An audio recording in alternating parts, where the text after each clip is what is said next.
harmonization, okay? And I got two quick examples for that. And this is the first little quick example. This is called chromatic passing tones, which sounds like a very complicated thing. Chromatic just means we're sticking in, again, one of these wrong notes in between the right notes. Okay, you with me? Which one of these is the wrong note? You can see these three here. C, D, E. Over here we got C, D, we got an E, we got an E natural, we got an E flat. There it is. So, chromatic passing tones and the pentatonic scale. Chromatic passing tones and the blues scale.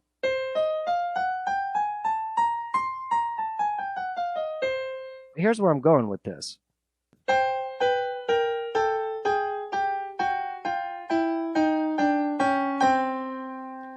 Same note on the top. All the notes one at a time on the bottom. All the notes, okay? Every single one of them. Top note staying the same. Right hand can basically go to sleep. And we're going to go down chromatically.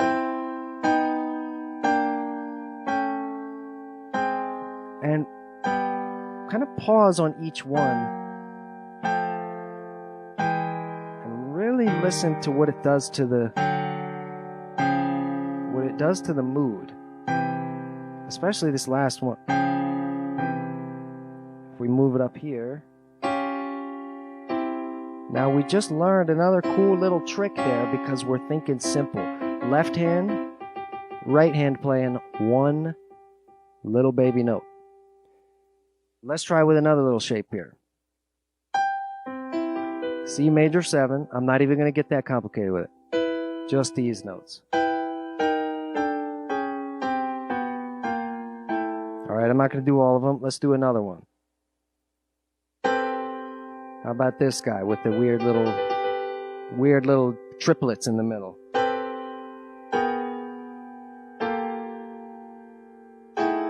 Okay, I'm pushing my technique, and what I'm doing is I'm learning which ones work and which ones sound good with this note. That one sounds pretty cool. I like it. What's another one that probably works here? That works. That also works. And of course, obviously the one in C works. So this is taking up one of our notes from the C scale. It could be any note. It could be an A. It could be a B. It could be a D. Any note out of your C scale. Go chromatically down. And what you do is you get used to, like, okay, that works, and what else works? That works, and what else might work? That works. Kind of a little bit weirder, but it kind of works, you know. Just sort of random shapes, random little groups of 3, groups of 2.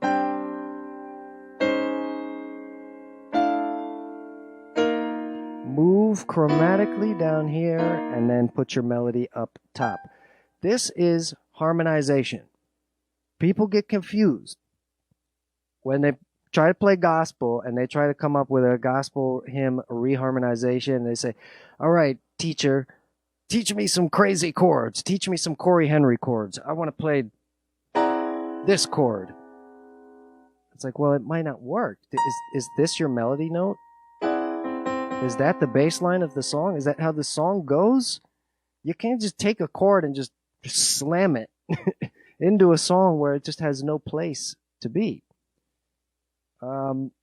Like I came up with this cool little move the other day, and I was like, I got to use that somewhere. Okay, and look at that. It's almost exactly the same as the example I just gave. And then here's a chord. They're all just moving down one step at a time. Something like that.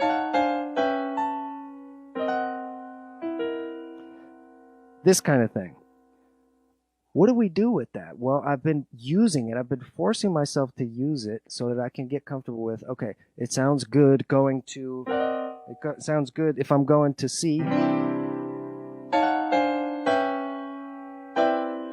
Maybe it sounds good going to C. Maybe it sounds better going from the D here down to the C. Something like that.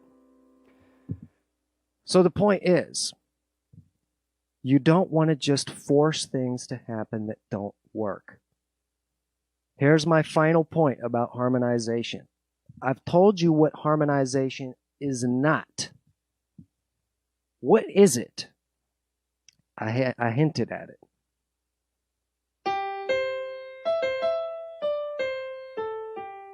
This is really what it is. It's using this little easy baby process. Like I said, it's an order of operations. You use this process on, but you have to start from here. You have to actually start from the actual chord of the song. This is what's going to make your reharmonizations amazing, because it's going to sound like it belongs there. Okay, watch. Okay. Here's our first note. We're going there. Let's just do 2 chords. So, here's the first 2 notes of Amazing Grace. We want to harmonize this. So, let's come up with a first chord. This kind of works as the main chord of the song, right? That's what it's supposed to be. That's what's written in the music. Actually, it's probably simpler than that. Right?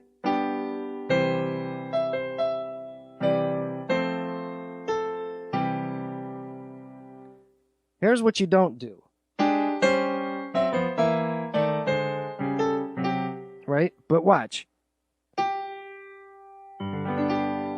This is where we start. So swap this with the G major chord that we just played, the right chord of the song, the way it's supposed to be. And then you can try different combinations like this. And now, which one is clearly the winner? And you have that instead of something that makes no sense at all whatsoever.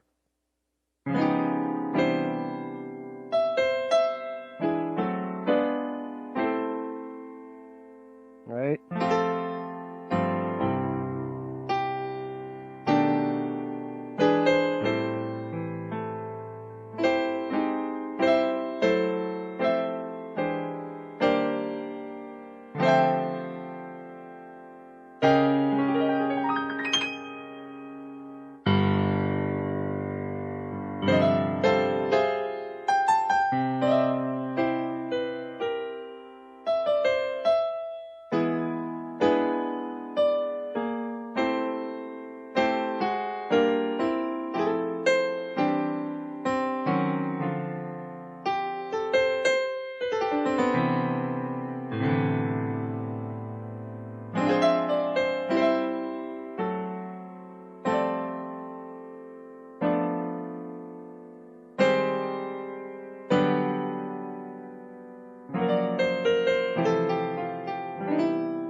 Again, wrong notes all over the place.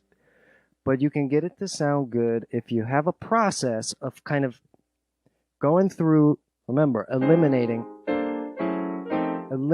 the ones that are just garbage. And you start to build an arsenal. You start to build a toolkit with this. So you know your chords, but you're not locked into every single, just one way of playing the chord. You know the scale, but you're not just locked into that one order of notes. You're creatively altering the scale. And then you combine these 2 things together by learning the melody of your song. Use a very nice, orderly, simple process to find your own techniques. It's not about here's a chord and here are the 6 notes in the chord. And there's so many videos like that online, and it's annoying to me because it's like you're okay with giving keyboard players like a chainsaw for a job that requires like a thumbtack. It's like they don't need that. They need a tool that allows them to complete the job that they're trying to do. This is what's going to let you do that, okay? I haven't told you what to play once. I gave you options. I gave you choices. I gave you methods for taking the chords and making them your own. Get moving. My latest album just dropped like, a week ago. Go check it out. The link is all over my page. I will leave it in the comments if anybody's interested.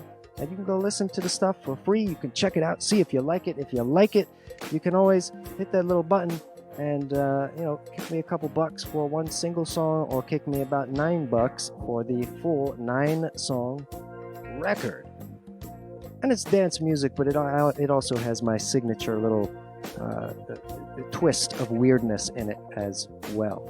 So learn your theory, but don't be the kind of musician that just follows the rules.